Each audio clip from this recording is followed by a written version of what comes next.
Hey everyone, it's Vickerman, and we're here with Age of Wonders 3, the Eternal Lords DLC, and as you can see, this is a Frostling, which is one of the two new races that they've added to the game in this expansion. You may remember that I played some Age of Wonders 3 before as a Dwarf Theocrat, who probably he'll show up in this list.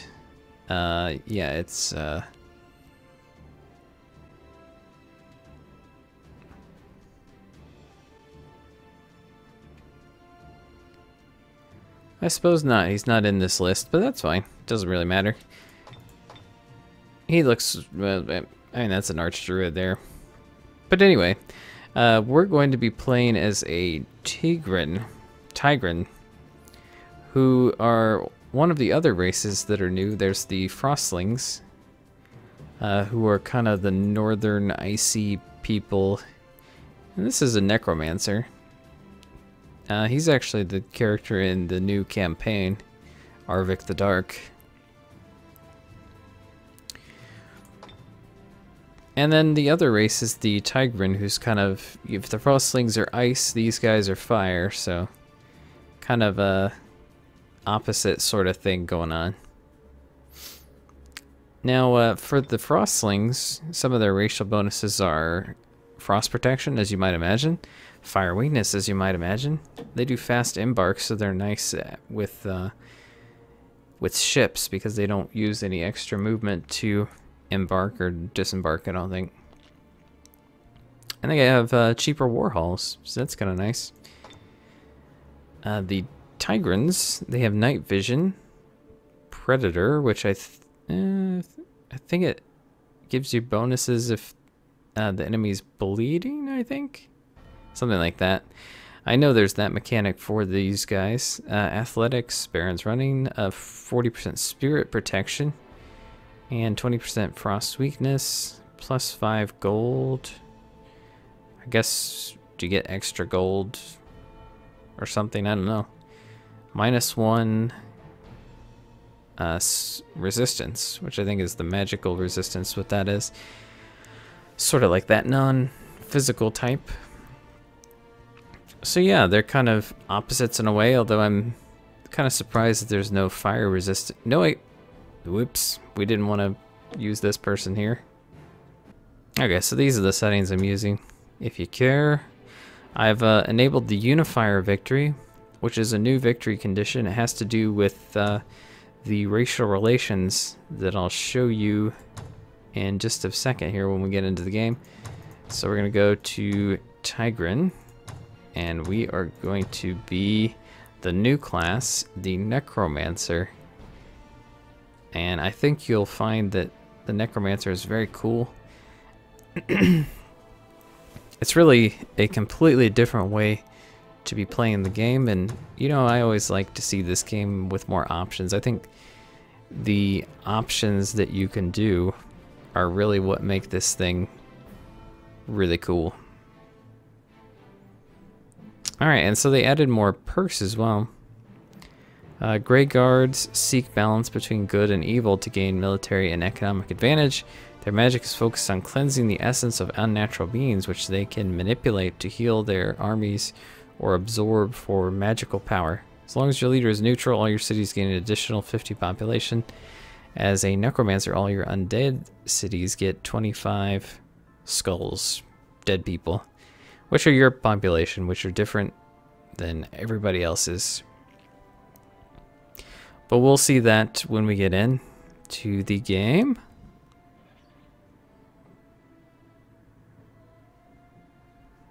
Yeah, so we're gonna have to pick some skills, you know, for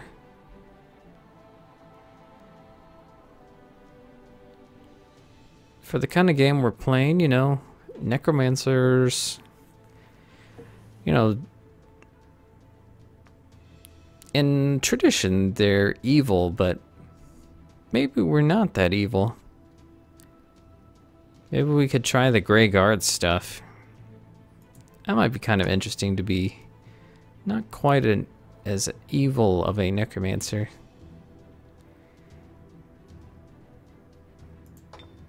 So that'll give us some balance in the way that we play.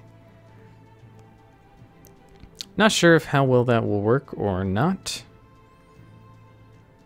We'll just have to see. And maybe an element. I'm thinking maybe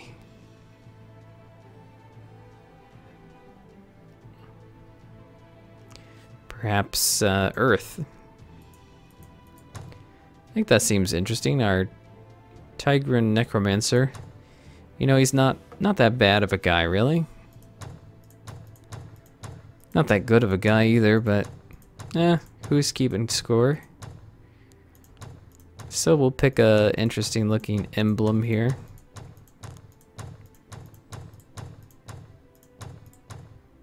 I mean, that seems like the most stereotypical Necromancer seal ever.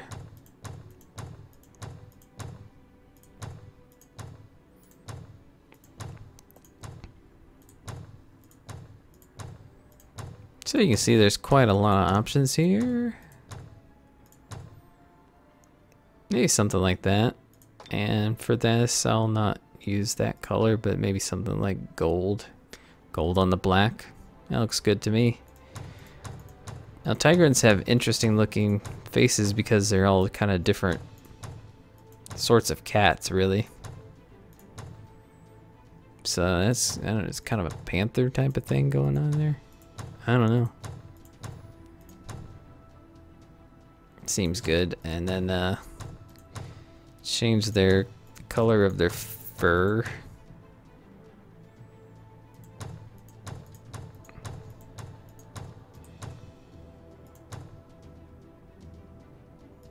It's too bad you can't do like a, well, you can do skin decorations. There we go. It's kind of a, that's an actual tiger there. Hairstyle. Woo.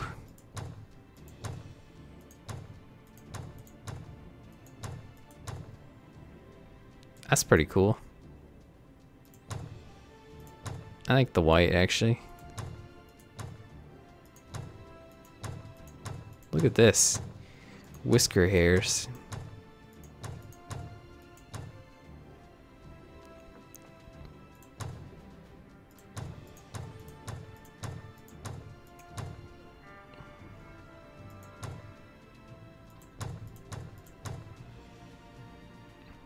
How about the kind of brighter eyes?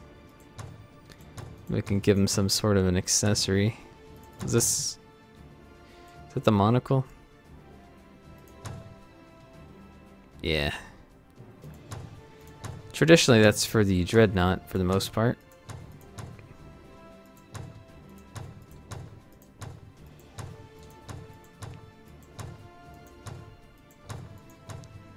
Yeah, they've got some pretty awesome hats. How about something like that? The Necromancer crown? Yes.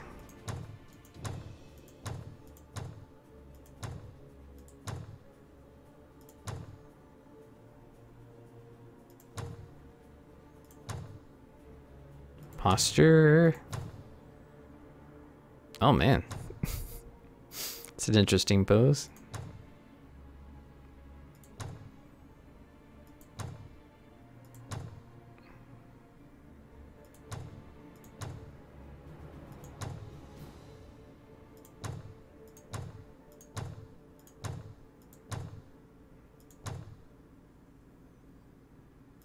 Yeah, let's check out the outfits. That's kind of cool looking. Let's go with that. That guy's very cool. Now we need a good name for him. Something... You know, they're kind of based on sort of a Egyptian theme. This race is. So, Meraxes. I think that's an Egyptian sort of thing. And then maybe we'll do a nickname.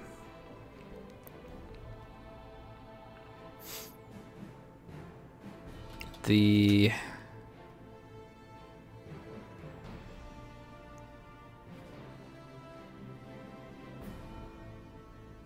I mean, there's the dark, but that's kind of not anything.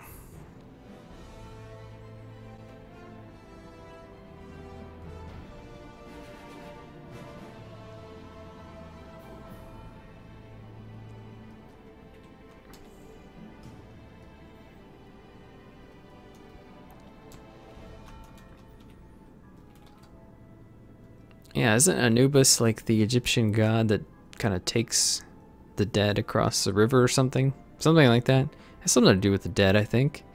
Anyways, it's a nice last name. So, here we are with a Grey Guard, Master, Earth Adept, Tigran Necromancer. Kind of an interesting character. Let's save that for future use. And like I said, yes, you can see that the Tigrans are almost exactly based on sort of an ancient Egyptian aesthetic. Alright, Meraxes Anubis. Ooh, very nice. Alright, so here's our first city and our little army here. We've got our leader. Alright, now you'll notice that all the units have the thing that starts with ghoul. That's because we are a necromancer and all of our units are undead. That's gonna give them kind of special abilities, certain perks and certain drawbacks. You know, just like everything else in this game. You know, what they do is the thing that I really love about this game is just how deep they stack the modifiers on this. Because look at all these things that affect this guy. There's his race, the abilities from his race. Okay, the Predator is a +3 damage with attacks of opportunity. You know, he's got things that are based on his class and the fact that he's a leader. And there's just going to be more as we go. It's just very cool. And each kind of unit has, you know, unique things about them. And because we're a necromancer, they have the undead and the ghoul things as well. So ghoul gives them 20% spirit resistance and -1 defense in general, so it's kind of not good. But 100% protection from blight, 40% protection from frost, but then again weakness to spirit and fire. You also cannot regenerate as an undead. Yeah, so you can't just sit around and gain health as an undead like you would a regular living unit. Instead, you need to have someone in your party that has the heal undead ability, which kind of doubles. You see our leader has it. It doubles as both a active ability you can use in combat to heal 20 hearts, but at the same time it also gives your leader the ability, when there are injured undead in the leader's unit, they will get healed at the end of the turn, just like they were regenerating as a living unit. So it's very important to think about having enough of these guys, the units that can heal the undead. You need enough of them in your armies to keep people going.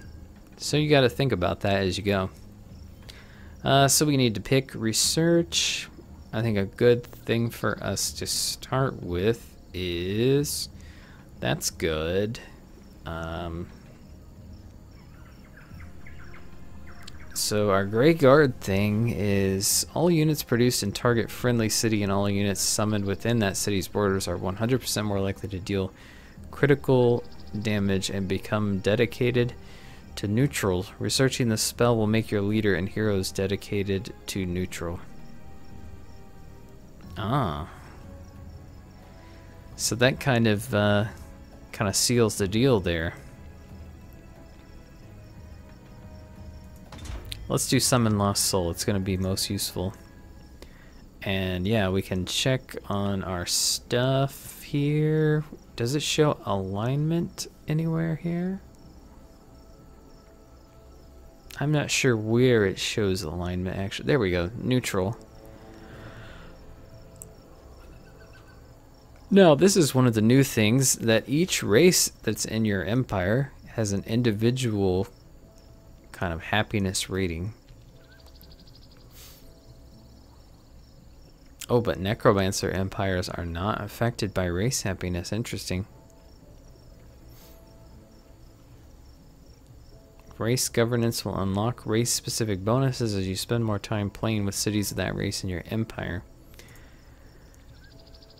But yeah, you can, you do get points for this, even though, yeah, because I unlocked these abilities as a Necromancer. I guess, do you just get them no matter what? Well, I suppose you can do whatever you want in the game, so. Saba the Natural, a level 1 Archdruid, wants to join your forces. Archdruids are pretty good, I think. We'll let her join. So we've got Ghoul Tigran Mystic. Looks like they have the ability to become dire panthers. Ooh. Which is kind of nice. I'm not sure if they actually will heal now that they're ghouls, but that could be really nice to help us out with the problem that we have with healing the undead. Yeah, just like most spellcasters have magic bolts, can also remove spirit debuffs such as panicked and berserk and mind control effects from a unit. That's really nice if somebody affects you with that. These guys are kind of cool. Sun Shield here gives them 2 extra shields and resistance to non-flanking attacks, and also 60% fire protection. So that's going to be really helpful because they're undead. This will kind of mitigate that for them.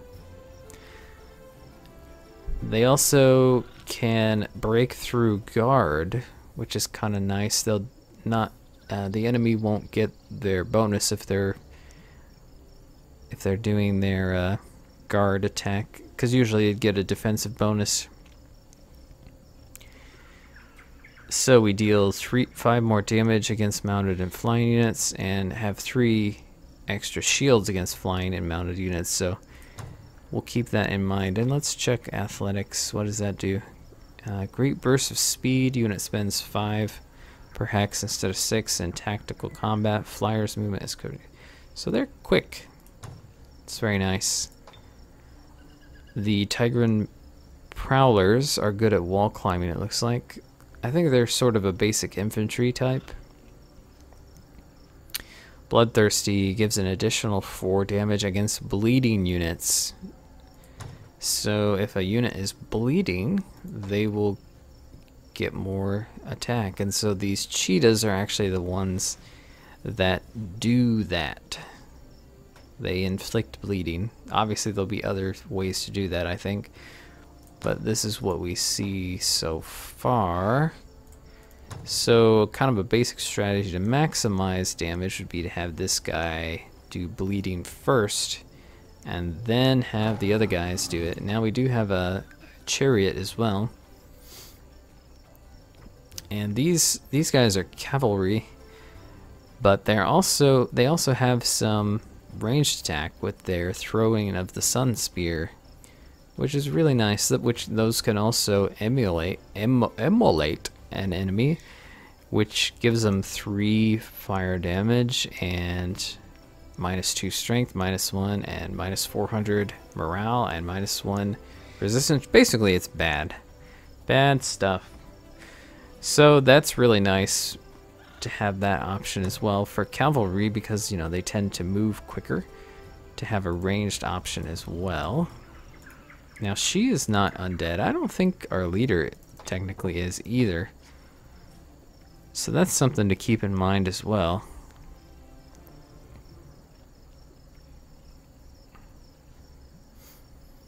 Yeah, so basically just sort of a basic druid here that we've probably seen before in this game.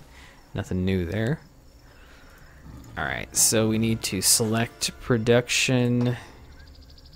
I do like to start with the Builder's Hall, because that makes everything else come in faster. So it's pretty well worth it, I think.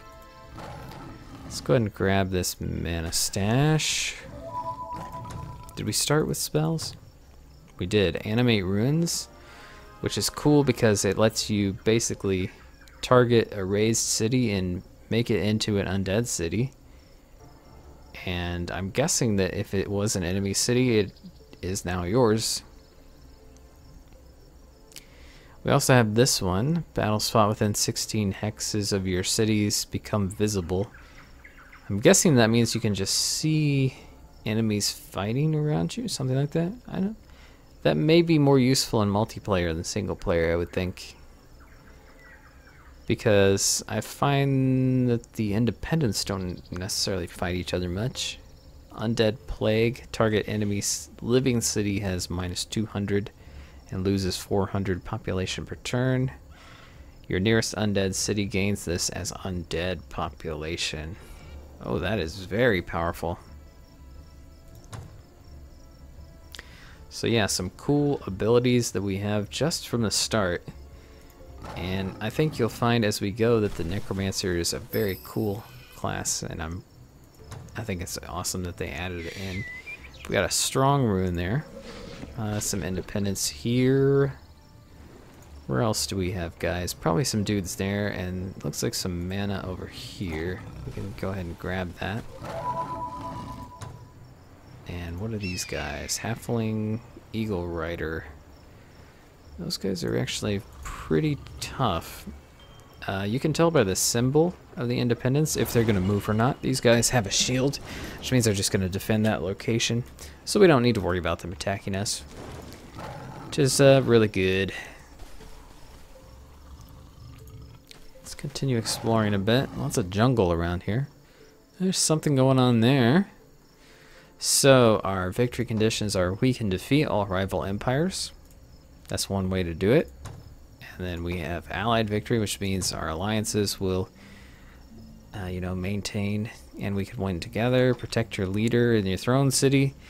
If your leader is defeated, then they'll respawn at your throne city after a couple turns.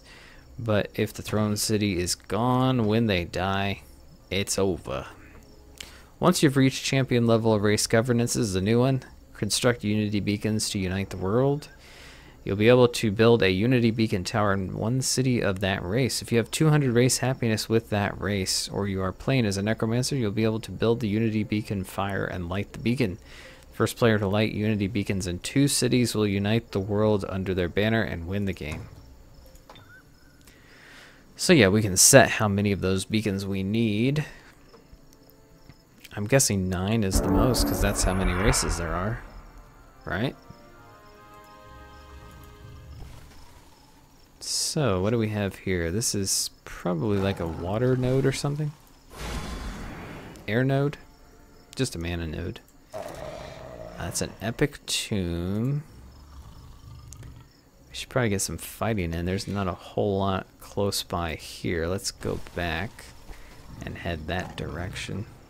Do a little scouting over here. These marshes and stuff are going to be pretty tough to navigate through. What's this? Refugee camp? That's cool. I think technically as the undead, you must go in there and slaughter them to get them to join you. Because your population are dead folks. Yeah, there we go. Well, that's good. That gave us some more land, and we got that new node. Fantastic. So I think we may work our way over here to try to attack this guy, and we'll try to do it with both armies, I think. And this is cartographer tent. Okay, we'll check that out momentarily.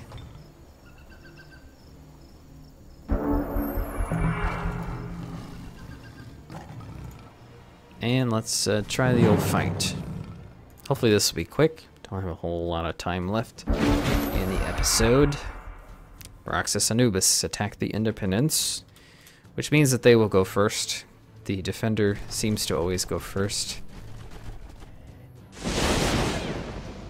Ah, interesting. Okay, so as usual when we're into this kind of situation, which I should really try not to do this, the enemies are targeting the group that has the fewest units. You know, that's kind of how it goes. I'm not necessarily explaining everything here, so If that bugs you, I'm sorry. But basically, we're just kind of moving our troops up. And once we get closer to the enemy, maybe I'll kind of explain some things just a little bit. But like I say, I don't see this as necessarily a tutorial series, so. Alright, so they're all coming this way. It's probably best for us to just try to get over here with the other guys. Alright, I'm out of range. Do you have any spells, though? That might be a good thing to do.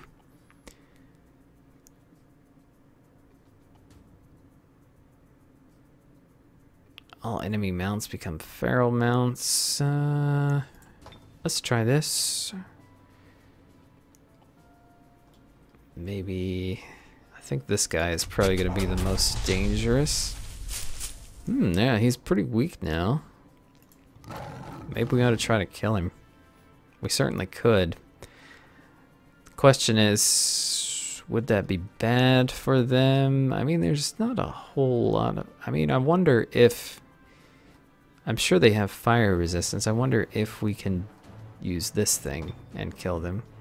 So we've got a range of what? 1, 2, 3, 4, 5 tiles. 1, 2, 3, 4, 5. Probably better go there to be safe. We'll go ahead and do this, and we may be able to kill him. He has a 100% fire resistance, which is annoying. That's too bad, because since he's ranged... Ah, yes.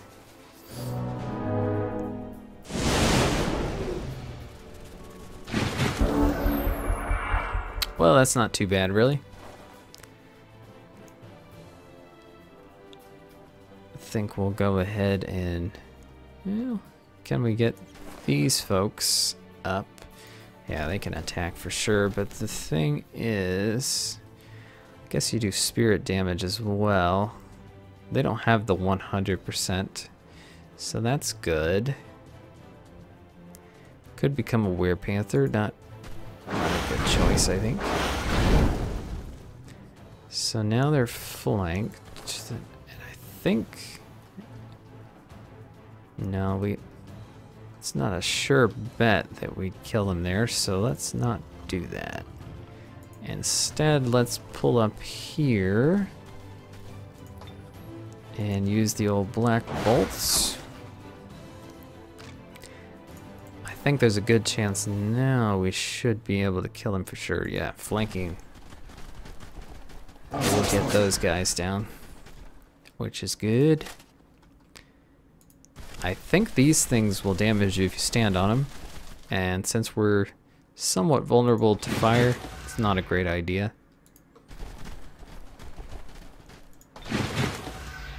And we'll get the cheetahs. Now, can you use this thing?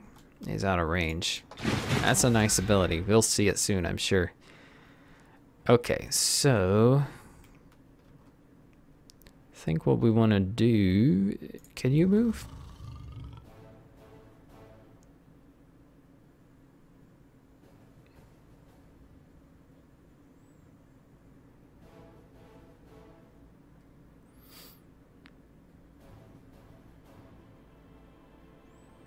You're kind of weak there.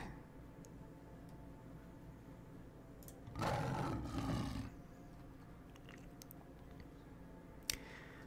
think instead of doing that, I'm gonna... Well... Could you... Are you in range there? How's that? Yeah.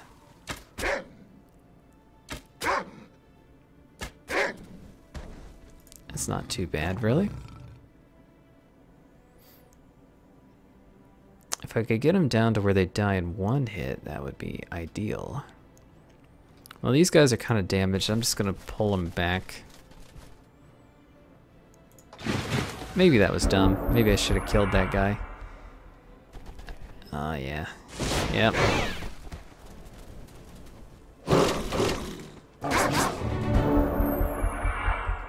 Okay.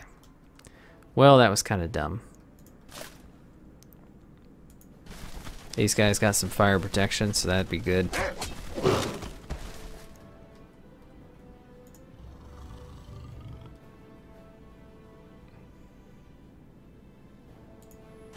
Let's go ahead and kill this guy. That was not very efficiently fought in this battle, but that is okay.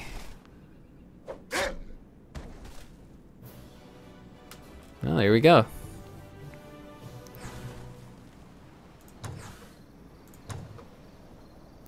So we've got our empire kind of started here with just a little bit of combat, getting things going. So we'll see you in the next episode.